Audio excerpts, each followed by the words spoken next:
Welcome to another episode of the Starter Girls Podcast with your host, Jennifer Loading. And Brianna Dreles, and together we are the Starter Girls. Where extraordinary decisions produce extraordinary results. These are our friends, these are your friends, and they are living the extraordinary. Today's episode is brought to you by Walt Mills Photographer of Glad Models Agency. If you are here in the Dallas or surrounding area and looking for some photography work, check out Walt Mills. You can learn more about him and his work at photosbywalt.com. And head over to startergirls.com and pick up your free gift. We want to keep in touch outside this podcast. So head over to startergirls.com and get that today. That's right. We ready to start? I think so. We got someone special here. I know. It's exciting today. All right. Today's a great day to be brave. You might as well start now. You have the power to change your circumstances any day you decide. Let today be that day. Rise up. Be amazing. Be you. Do you. All right, guys. We have guests in studio today. We are super excited. We have Gus. Look at that, Dustin. Yeah, I was calling you Gus. Right, Gus. Look at that, Dustin. His nickname, Gus. Is that your nickname? No, it's we didn't not, know. It might be after today, right? It's going to be his new nickname. Dustin Gutkowski in the studio today, and he is the CEO and founder of Results Roofing. I'm super excited to have him here. And for the audience, really quick, because I know Brianna does not know him, but Dustin and I have been on Facebook for a while, so I've kind of been following his story and just really seeing what's been going on with his business. And when he started out, and it was kind of small, and it's grown and it's grown and it's grown, and it's been really awesome to watch, because as a fellow entrepreneur and business owner, you know when you see businesses doing well, and there's reasons that they do really well. There's things going on there. And so I'm going to let him talk about that. And I think, Brianna, you're going to totally recognize where this is coming from. But I do want to welcome him to the show and say we're super excited to have you here. Thank you. Excited to be here. He also has his own podcast, which we'll be talking about today, too, that he just started. So I think we're going to jump in and get things going here. You ready? I'm ready. All right. Let's go. Thanks All for right, having me. Dustin. Okay, so I want to start this off because you and I talked offline a long time ago about your story, so I know a little bit about it, but I want you guys to walk us up through this, because my audience is going to be like, okay, who's this powerhouse Results Roofing guy that's got this amazing company that's operating? You're in Houston too now, aren't Yeah, you? we just opened in Houston. Okay, as just well. opened in Houston. I'm from there, by the way. Family's all down there. What part? North End. Okay. Yeah, well, I grew up by, fellow Houstonians, I grew up by Guns Point, but Oh, used yeah. to be Greens Point. We call it Guns Point. Yeah. But all mall. Yeah, exactly. I worked in that mall. Actually worked in that mall. But my family is like all over, like Huffman, Kingwood, Tomball. They're all over. Yeah, our office is Sugar Land. So. And I lived in Sugar Land for 8 years. Great place. So yep. All right, so walk us back. I want you to tell us what the inspiration, how this came about from you. Walk us forward to where you are now. You want to start way back, or do you want to start? I want you to tell us a little bit about your story, because I Yep. think this is a powerful story, and I don't want to mess this up. I want you to. No, absolutely. So I think it's everything that happened led me to here, right? That's the first thing. So it all did, and I think that's what really helped me get started. And I'll just say, like, one of the things, like, getting started with this, what helped was understanding what I didn't want, and then understanding what I wanted, and then become like laser focused on it. With being, I think, any entrepreneur, anything in life, right? Like, if you don't have goals, then what are you doing? Like, it's like I say, hey, Jennifer, meet me tomorrow. Okay, where? I don't know. Just meet me tomorrow. Okay, what time? Well, just meet me. Where? What time? You don't know where you're going, right? DFW's got 7 million people. It could be anywhere, anytime. So all the things I went through had led me to, okay, I know what I want. This is what I want. Now I'm going to reverse engineer how to get there. And so that's kind of how, Results Roofing had started. And that's where we're going. Is I saw this vision where I wanted to be. It was like, okay, I know I want to be here. So how do I get there? And it was like, I saw this. So it's almost weird. It becomes easy, but that's how it's done. The story to go way back, super tough childhood. Not to use that as an excuse for anything, but super tough childhood. I came from a broken home. We were just talking about this today. We came home multiple times. My parents weren't gone. My mom was gone. My stepdad was gone. It was a drug-filled, abused just home. It was just terrible. You'd come home, you didn't have running water. You'd come home, you didn't have food.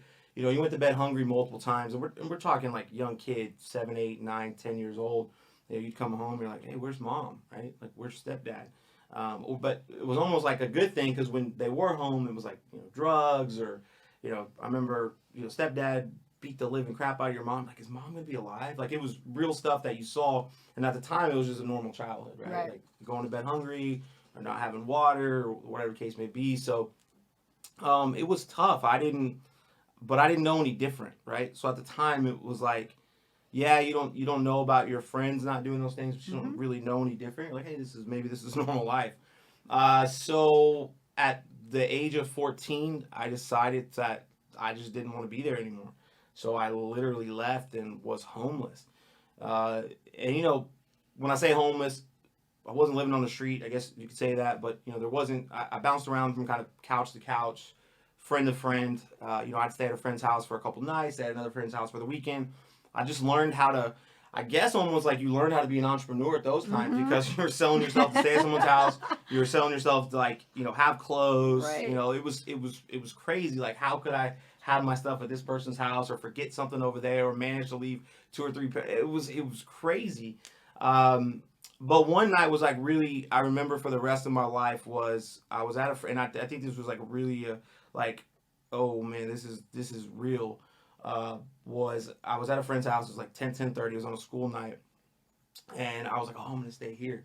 And his mom came in the room. She's like, what are y'all doing? I was like, you need to go to bed. It's a school night. And she was like, why are you here? I was like, oh well, it's late. I didn't want to walk home. She's like, well, you need to leave. And she didn't know, so she wasn't like being rude. She was just like, hey, like, Joe, you need to go home. It's late, school night. Right. I was like, oh no, it's it's kind of like I'll just crash or go to school. She's like, no, you're leaving.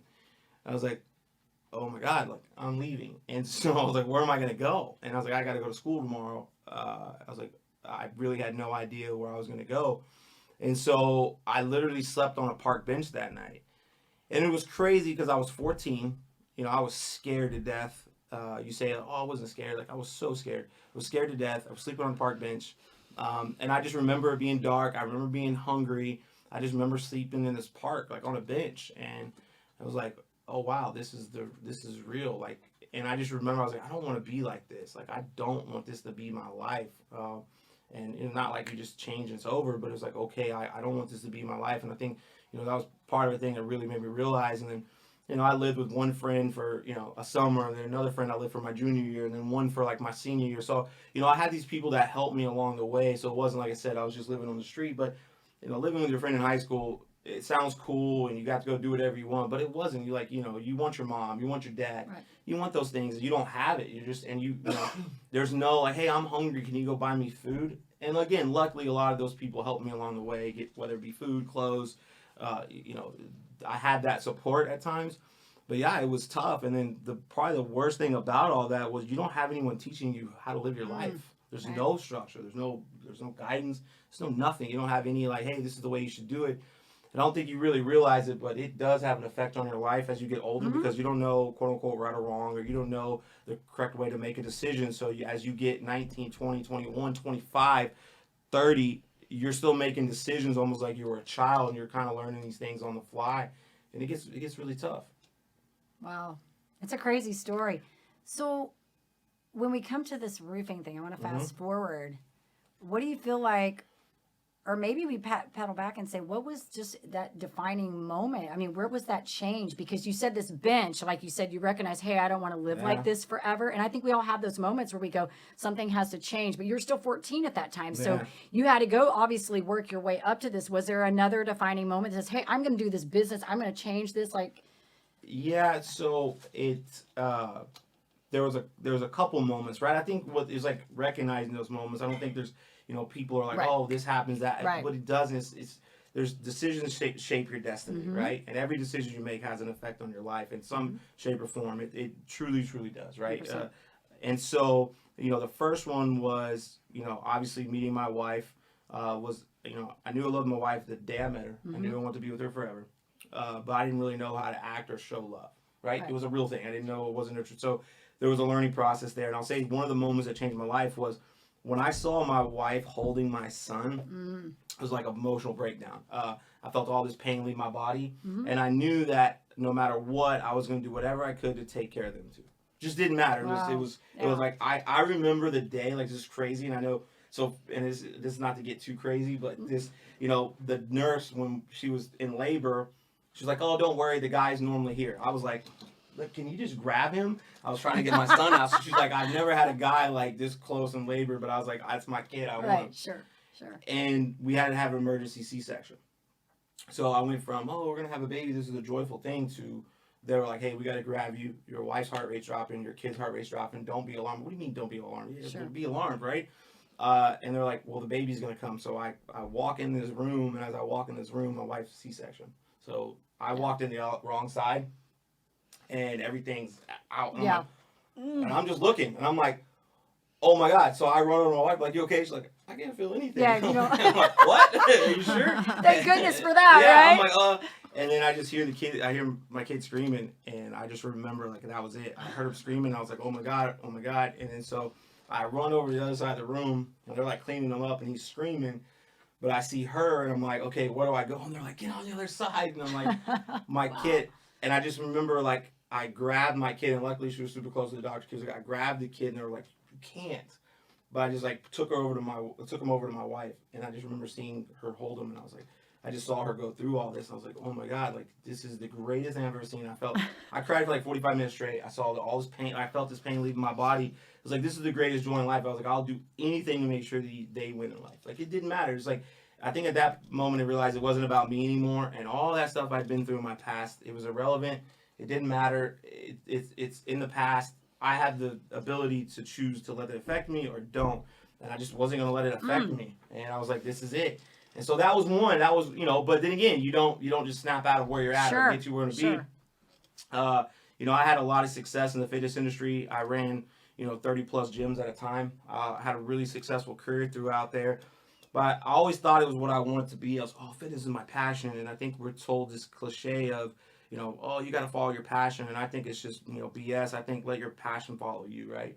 And you can do it in anything. And I just had this, like, fitness is what I'm going to do forever. And ironically, I was at the pinnacle of my career. The wife stay-at-home mom, we're making good money. It was, we were probably making like, I'll say like $150 a year, which was good money, but you realize really quickly that, okay, it wasn't about the money for me. And I think that was at the point in my life where I realized, okay, the money is irrelevant because I've been happy at 30,000. I've been happy at 150. Okay, there's something else I want. And it was like, I want the legacy. I want this for my kid. I want to do these things for my kid and my wife. And after taxes, everything, like, wow, you're only really making like, $7,000 Right. a month. And then you're like, well, you pay your bills and you pay a car payment, and you're either make a decision to save this extra $1,000 a month, or you don't do something with your family, or you can't have both. Right. And I was like, I don't want to do this. And so, ironically, I never had an interest in roofing. Okay, never did. And a buddy of mine lived in Dallas. We were actually living in Michigan at the time. And he reached out to me about hiring someone. He said, hey, you might happen to know someone. I was like, for what? He's like, roofing. I was like, I might be interested in that. What does that entail? Long story short, kind of interviewed for the job of roofing, and I took the job working for another company. And I had no success. It was horrible. When I say horrible, I didn't sell one roof in 3 to 4 months. I was dreading it. I actually thought I made the worst decision of my life. I was working for a person that we didn't really align as much on like goals and dreams. And we dwindled our bank account. We basically ran out of money. I was having to drive Uber Eats to like feed my family. So I went from being the president of a company making $150,000 a year within 4 months. I couldn't afford my bills. My wife had to take another job, and she wasn't working, so she had to take a job. We were driving Uber Eats just to try to make ends meet, and 30 days later, we had bills coming up and not enough money. And I was like, what did I get myself into? Like, how did I put my family in this situation? And I'm thinking to myself, wow, like, I used to be a kid that go to bed hungry, and now I'm putting my family in that same situation. Like, and it was what I think kind of one of the pivotal moments of that was it had nothing to do with, drugs or alcohol or partying or being a bad dad. I was with my kids 24/7. I loved my kids more than anything. It was, I was allowing my circumstances, and I was allowing feelings to get in the way, and I was like, I got to do something about this. Like, I can't just sit here and like, there's no way I'm going to go home and tell my kid, daddy's a failure, daddy couldn't feed you, because I was mad that the people told me no. I was upset that whatever. And my wife called me, she's like, hey, I got another job. And I just remember breaking down in my car crying. I was like, how did I fail? Like, how did I fail my family? How did I fail my kid, my wife, everything? I was like, all right, man, like, we're going to go make this happen. And so started, made this happen. And then once I did that, I was like, wow, I love this. This is great. Like, this is cool. But roofing? Who would have thought? And you got to help families and do all these things. Like, well, this is amazing. So I was like, you know what? I want to open my own company. I was like, I want to do this for not only myself, but I want to do this for other people and help homeowners. And you can do it the right way. There's this bad rap in roofing. Why can't we make it a good reputation? Why can't we do it the right way? And so therefore I was like, all right, I'm going to do this, and just made that decision. So those were probably the, kind of pivotal points in my life where it was like, I guess maybe rock bottom, if not close to it. So. Bam. My goodness. It's amazing. Crazy. I think these stories like this, though, you talked earlier about how you were learning to become an entrepreneur. I think the big thing here is it teaches you resiliency. Yeah. It teaches you grit and determination and the ability to just bounce back when something's thrown at you. I think that's huge here. And so, I believe that there are no accidents. I think we are led down the path we're supposed to go. And the reason we hit those things are meant to teach us something and to lead us to bigger things. And you're definitely... it's happening, and this kind of leads me segue into the next part of this, because I think so much, you touched upon this earlier about not aligning. And I think that gets back to aligning with like our values, our core values, what's important to us. And one of the big things, and I went back on your site, and I already knew this without going on your site. I went and looked at it today because I wanted to confirm it, but I already know this because I've been watching what's been going on.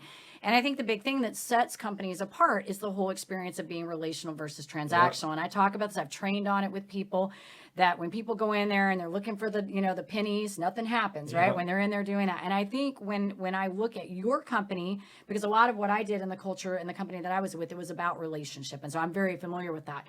When I look at yours, that's what I see is the relationships going on, hence why you're building, why your business is like, I've watched your employee load just like go crazy. I mean, like starting here, and every time I turn around, there's like more stuff happening. And so I want to talk about that a little bit, because I think that is so important, for somebody who is starting any kind of business, whether it be roofing or whatever that is, anything where they're going to have to deal with customers. Talk about this. Tell us about this. What are you doing over there that's making this so awesome? Yeah. So the whole thing is we are relational. We're not transactional, and I believe in that. I don't believe in just the transaction, and I don't like to do those that are just transaction. I get it. Everything can be a transaction, right? You pay for something, but it's even with our customers. I don't look at them as just a transaction, right? There's times where we've lost money on a deal, or didn't make money on a deal because whatever happened, something didn't go the way it was supposed to go, and we made it right. And because it was just the way it goes, is we deal with a lot of realtor partners, and a lot of stuff we do for them is no pun intended on the house, right? Because they just need help with the deal or get it done. That's okay. I'm not worried about just if it's not a deal, don't call me. We firmly believe in that, and it's the same thing with our employees. Like if something's going on, I've had multiple. Do you have spidey senses? How did you know something was going on? Was because I just try to stay in tune with what they're doing, right? And even with the employees. And when I set out to have results, I wanted to do it for not only myself and my family, just take them out of the equation, but I want to have results for everybody around me. So the employees, the customers, our vendors, anybody that had anything to do with Results Roofing, I want to make sure we got results for them.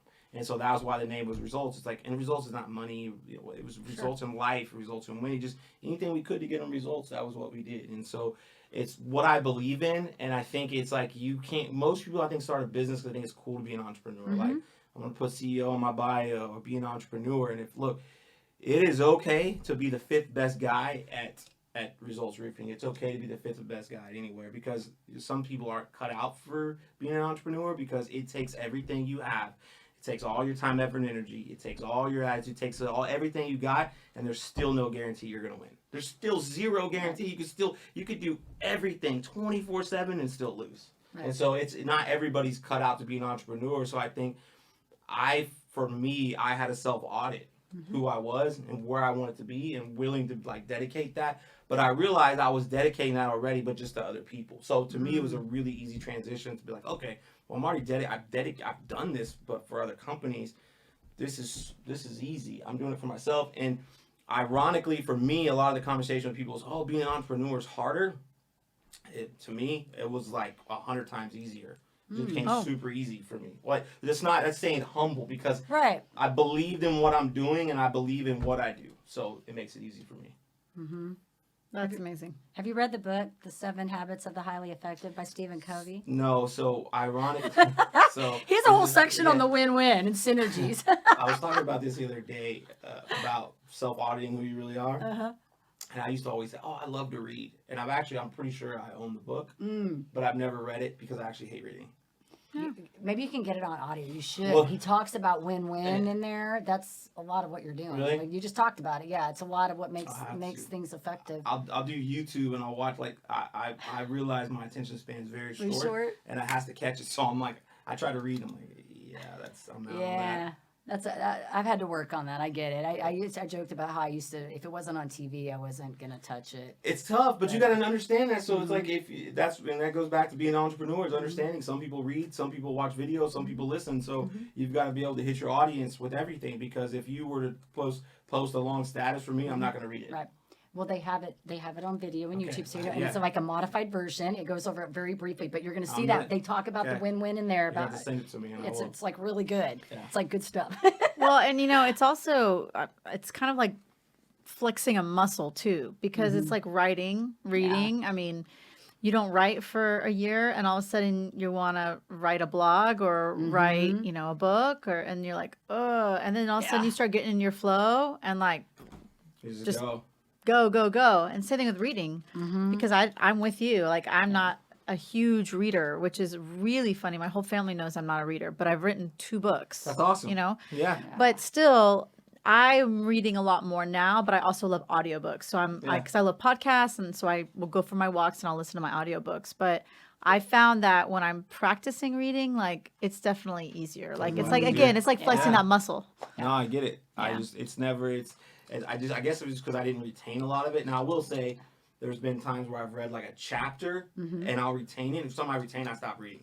Because I'm like, because to me, it's like if I just got good at that one thing, because you only have to be right one time. Right. So, I mean, for me, it's like, how many things can I read in a book that I can actually go implement? So if I go read 5, if I, like you say, oh, you should read a book a week. Okay, but can you implement?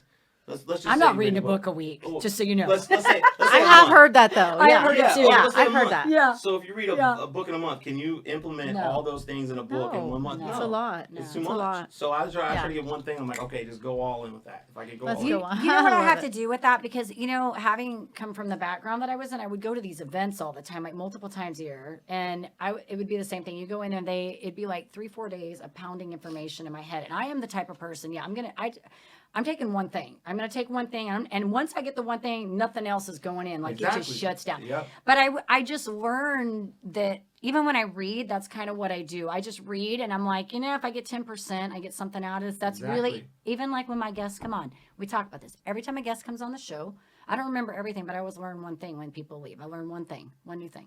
Every time. And that's what I aim to do every single time, is learn one new thing. And if you do that, how much better are you going to be? 100%. See, Exactly. that's kind of, so I take the pressure off, because I used to get fanatical about that. Like, I get hung up on, oh my gosh, if I read this, I got to analyze every single page, because I'm like that overachiever. And then you I learn gotta, nothing. And then, and exactly, you learn nothing, because then you start reading and you're like, I'm tired. And then okay. you beat yourself up because you're like, oh, I should have done what he said in the book, and I didn't. Exactly. Yeah, and I mean, that's where I think you got to just self-audit who you really are and where you want to go, because my plan might not work for you.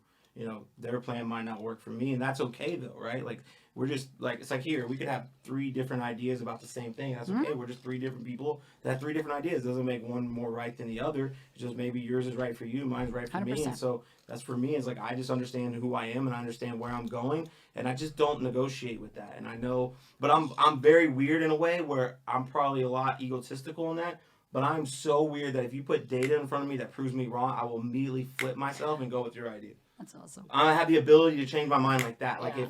if somebody, we've been in owner meetings where someone's like, no, look at this. And I'm like, oh, wow, really? I Okay, was change my wrong. mind. Cool.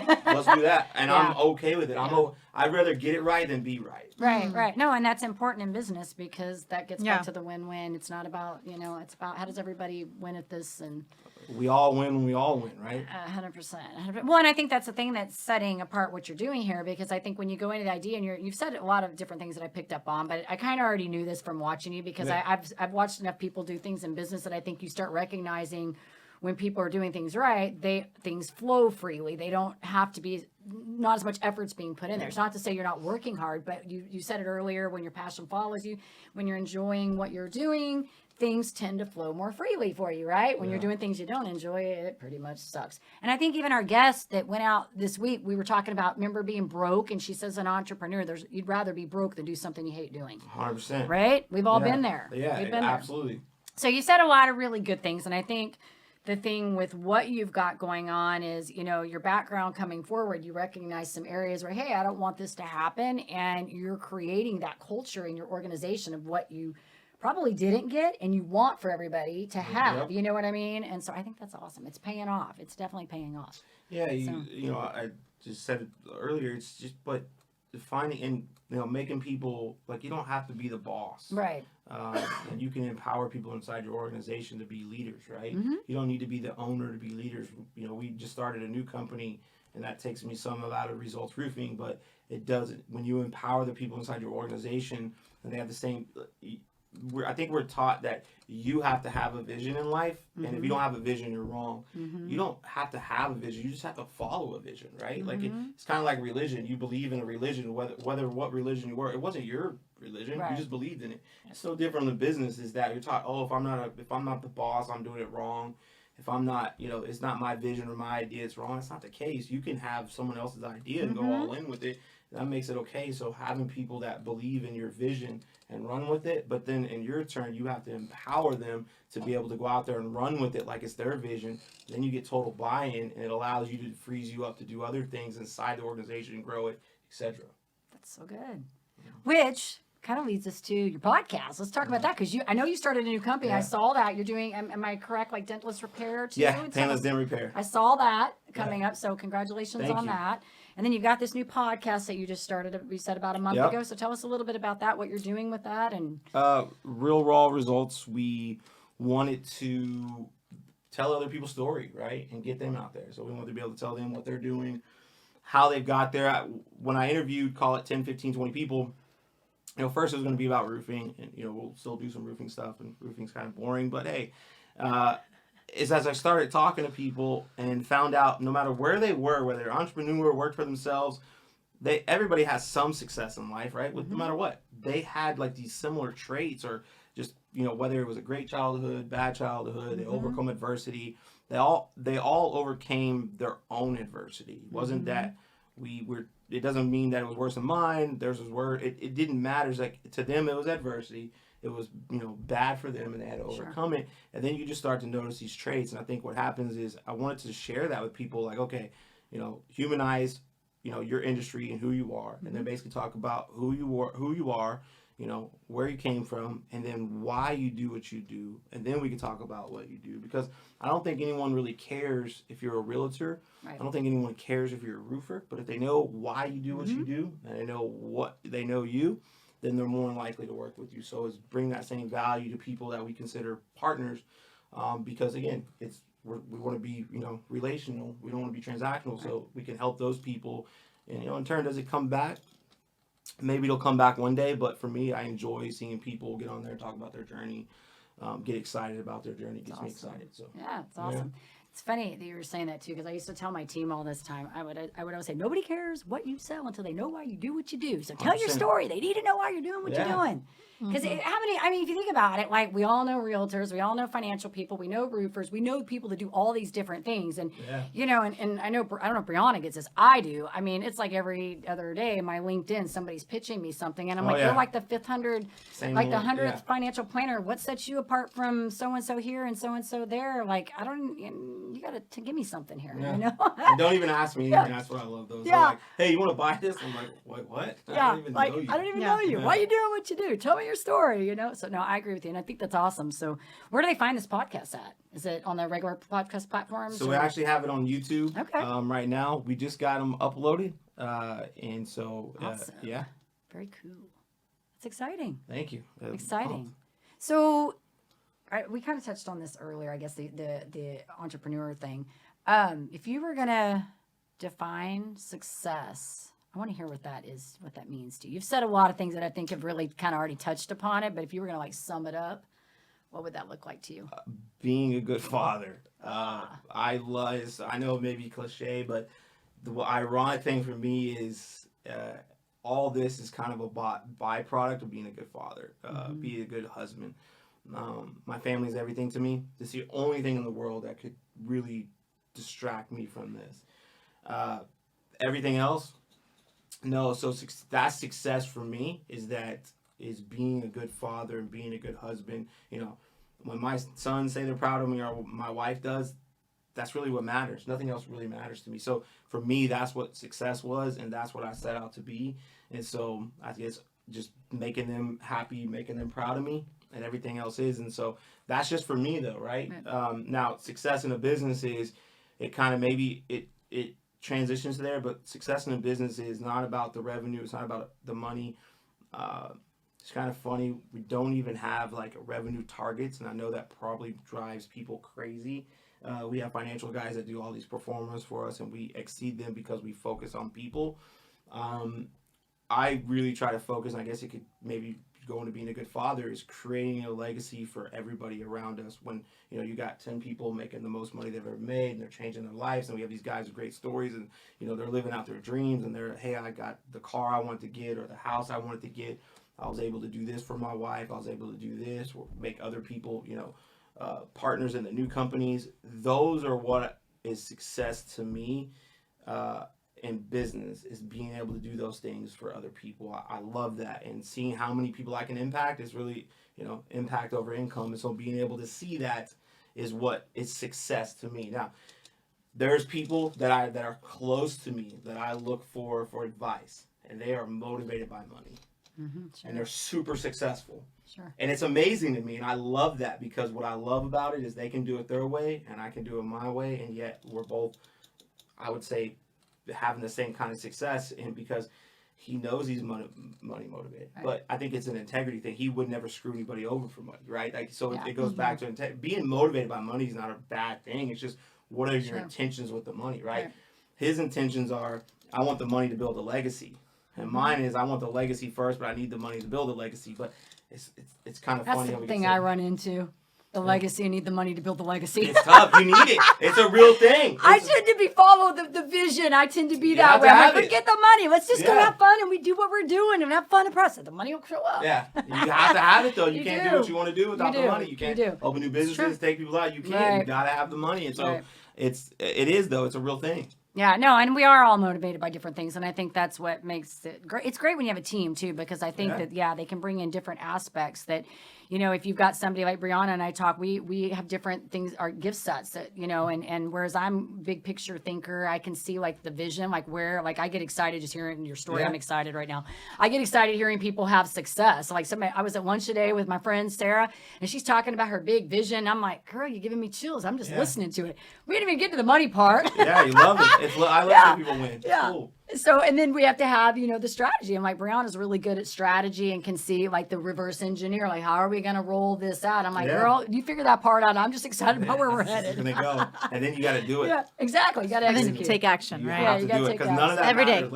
I agree. Well, and I'm good. Yeah, and we are good at that. We can move. So I think what you're doing is awesome. I love it. It's great hearing your story. And I think it's neat too, because it gives people hope, because, you know, so many times I think as entrepreneurs, people think that people that are not entrepreneurs even don't understand this. And sometimes people just think, hey, you just wake up and you're gifted and you go into a craft. And no, I mean, there's like sweat and blood and tears back there. And sometimes you got to go through a really painful journey to get to that place. You do, and you got to be able to, it doesn't stop. Like there's no 8 to 5. There's no, you know, I didn't get to go as a kid, but, you know, we've got to go to Disney multiple times now. I've seen your pictures. I love Disney. I'm such a kid at heart.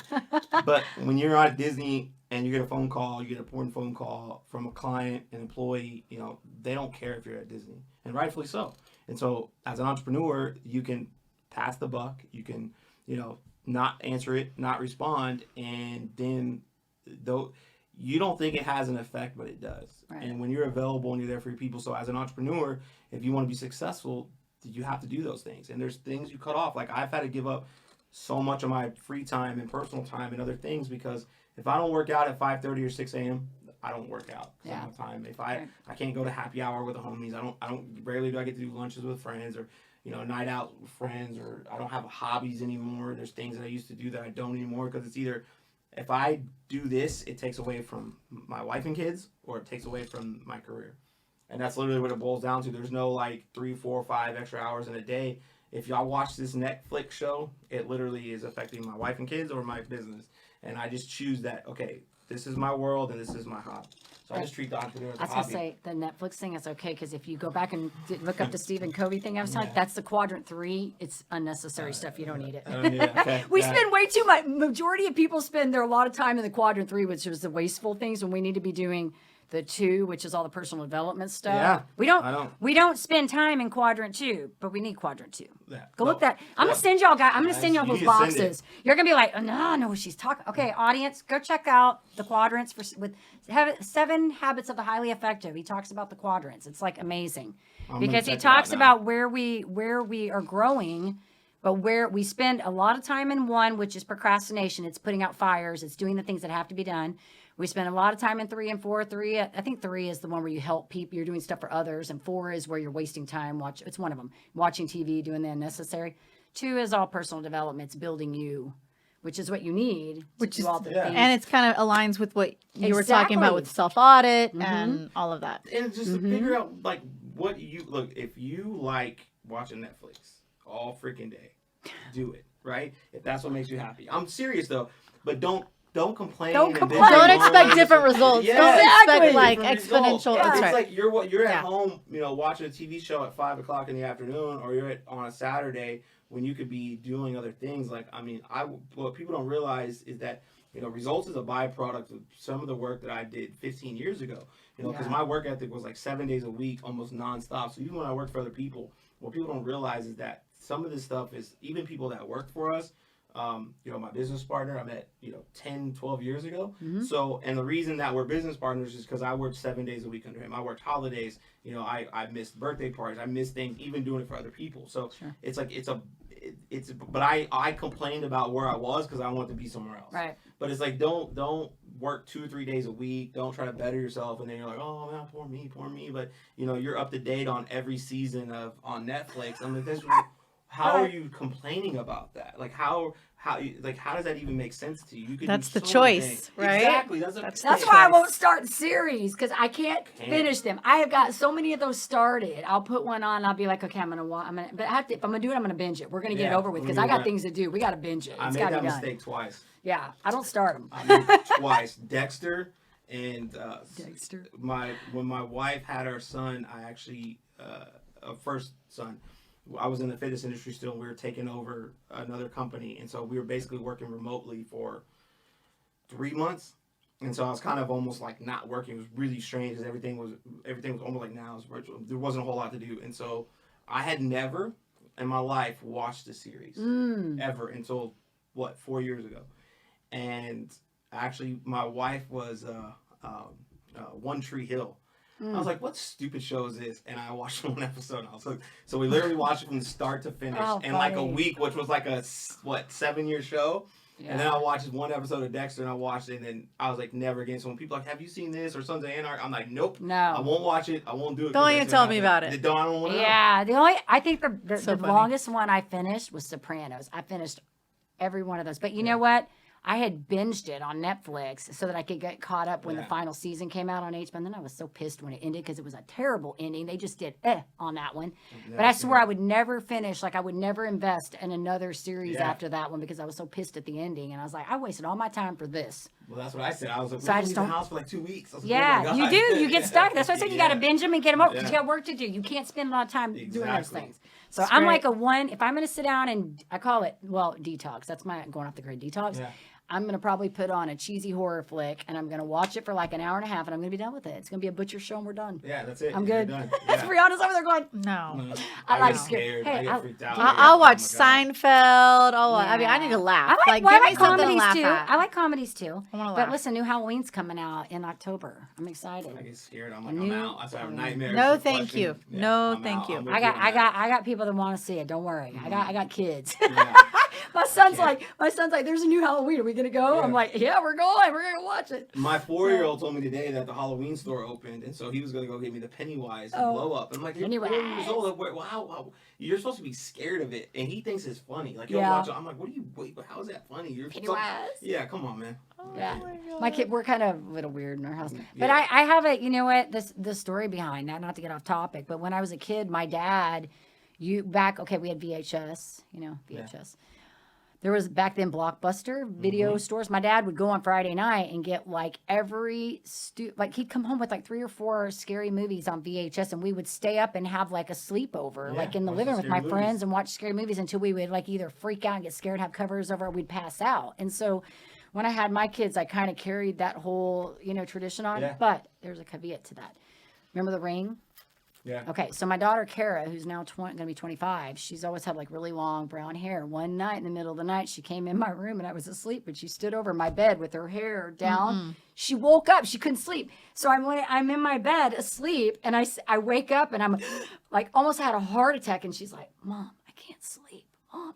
That she watched The Ring. That was it. No more scary movies for her. I had to she was not allowed to watch them from that day on. So, but my other kids like them. So I can't.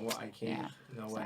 this has been good. We find out all kinds of things on the I know. podcast. Yeah, Great. What happens in the studio doesn't stay in the Yeah. studio. Okay, I'm ready for some fun questions. Exactly. I got one. Go for it. Speaking of movies, all right. So, are you a Marvel fan?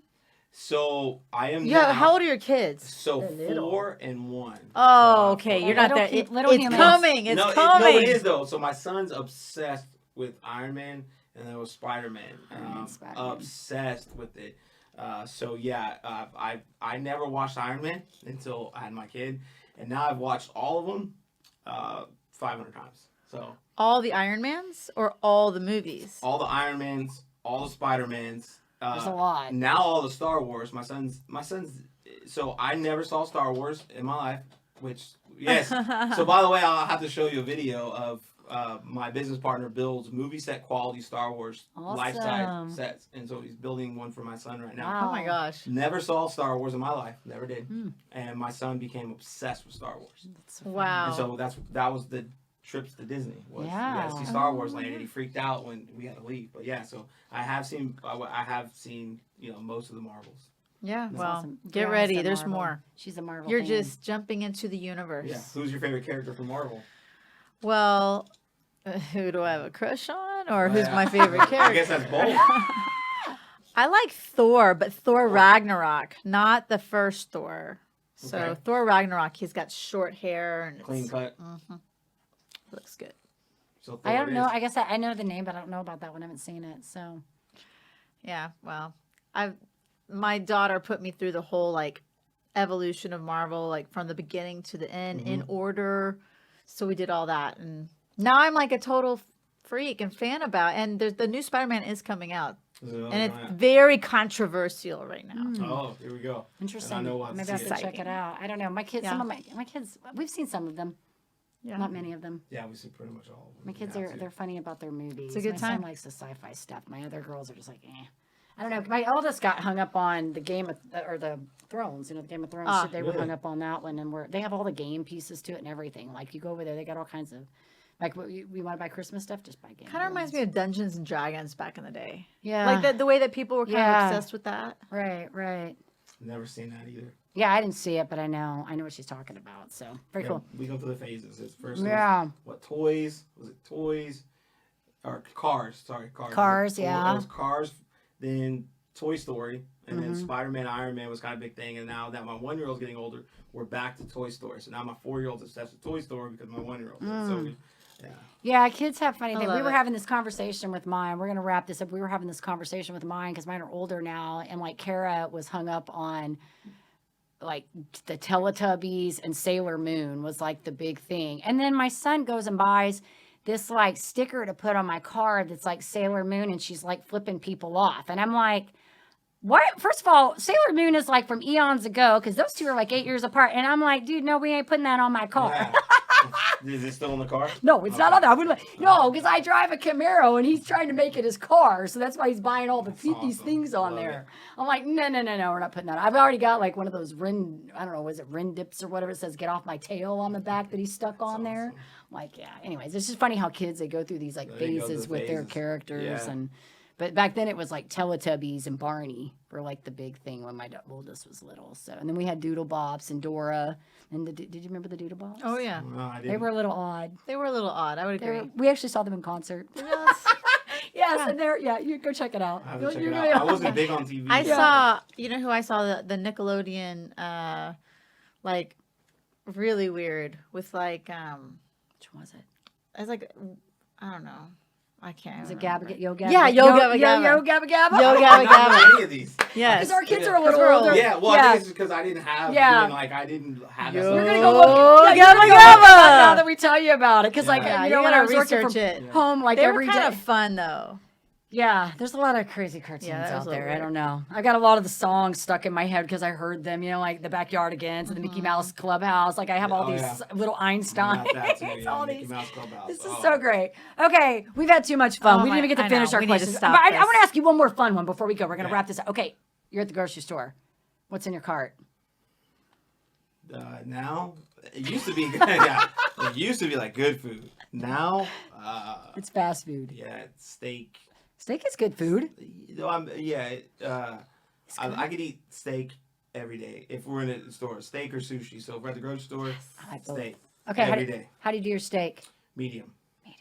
I like mine blue. Yeah, medium. Vampire meat. Pew, pew. You flip it, eat it. Oh, yeah, it's so good. Give me some blood. You like Yeah. blue too? Or you medium? More of a medium rare. Medium rare. Yeah, well, it depends where you Yeah. go. Because if you go to like, if you go to a really really nice steakhouse, if you get medium, it's still a Yeah, little rare. it's still yeah. Yeah, it I just know. depends where. You I have to still really ask, think- what is your medium like? You have to Exactly. really ask. Well, mine's easy because I don't need them to cook it much. I just need them to Yes, flip it. bring the I just steak say, out. I just need you flip it. Just flip it, bring it out. I'm good. a little touch. Yeah. I need it to be able to eat it. Because then it just gets like.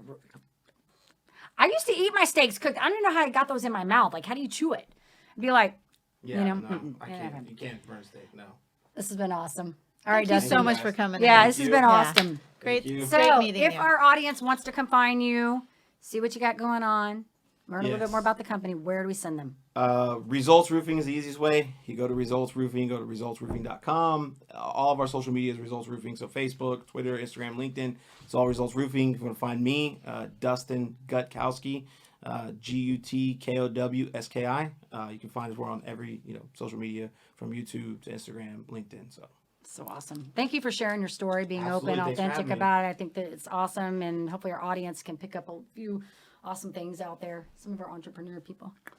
All right. Wonderful. ready? We're ready. Right. All right. What do we, I'm like losing my train of thought. We've had too much fun today. So Head over and Yeah. give us a rating. yeah, that's right. Yep. We want to tell our audience, please give us a rating both on iTunes and Facebook, because we can't do this without you. And hit that subscribe button on YouTube. And also, don't forget to head over to startergirls.com and grab that free gift so we can keep in touch. And we want to tell you a little bit about our friends at foundationforchoice.org. They're looking for mentors right now to help those high school students graduate college. So if that aligns with you, your brand, your message, and you want to volunteer some time mentoring high school students, please check out foundationforchoice.org to learn more. Yeah, and be sure you check out those titles we have under our names today, because you're the one in red, in case you're wondering. Oh, I'm the one in red. What's I'm up? trying not to laugh. We always have great titles, you know. We never know what Chloe's going to put up there for us. All right, Yes. we want to leave you guys with a couple final thoughts, and I think this one's going to resonate really well today. You can get everything in life you want if you just help enough other people get what they want. And that's by Zig Ziglar, one of my favorite people. And of course, in order to have success, you must start, and every start begins with a decision. You guys take care, be safe, and be kind to one another. We will see you next time.